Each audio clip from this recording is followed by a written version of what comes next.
and welcome to Finishing Darth Maul.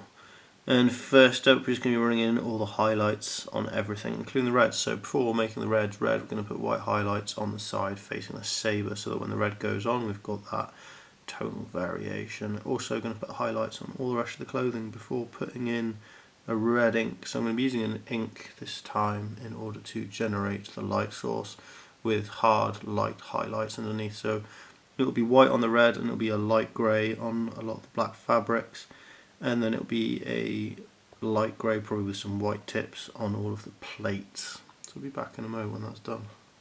Here we go then, this is the first year of highlighting done, and I've used white on all of the orange which is going to become reds, and I've used blue grey on everything that I want fabric, and I've used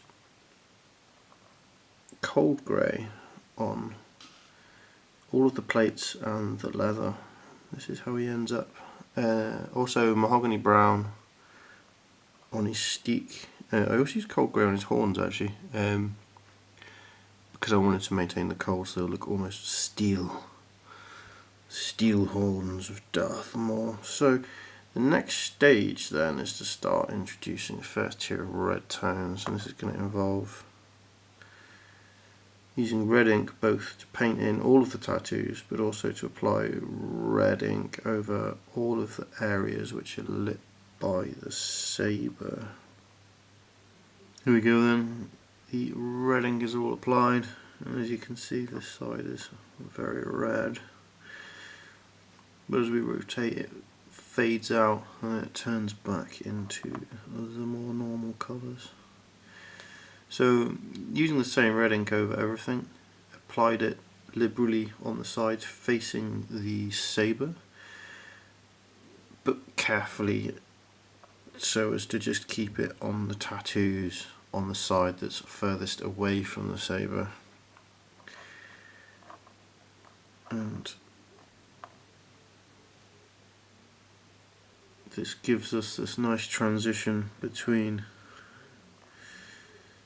the red glow of his saber and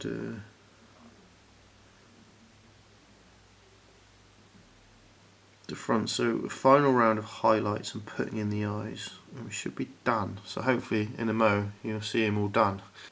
We go then and final highlights being run over. So I used orange on the red bits except for the saber blade, which I applied another white streaks before another red ink.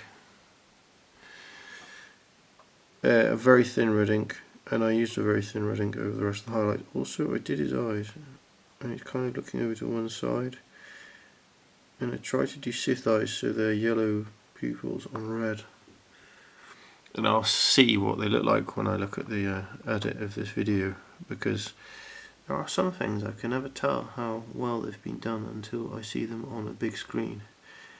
And taking into account this is 28mm miniature, and then you end up looking at it and it's sort of certainly on my monitor, I think I end up looking at the miniatures I've painted at like 10-12 inches high.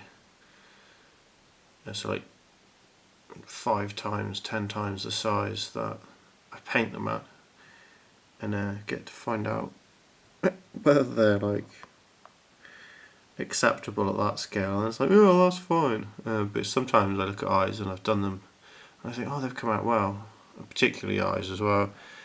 And then I see them on camera and I'm like, no, they're all over the shop. And other times I do eyes and I think I've done a bad job on that.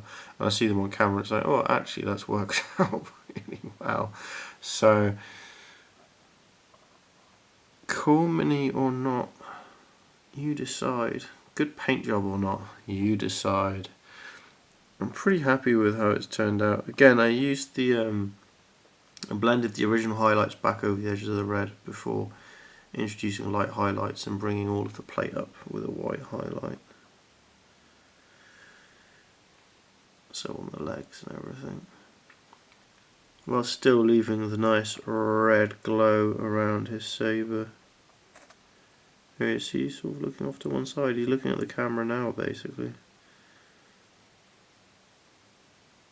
I think it's come up okay.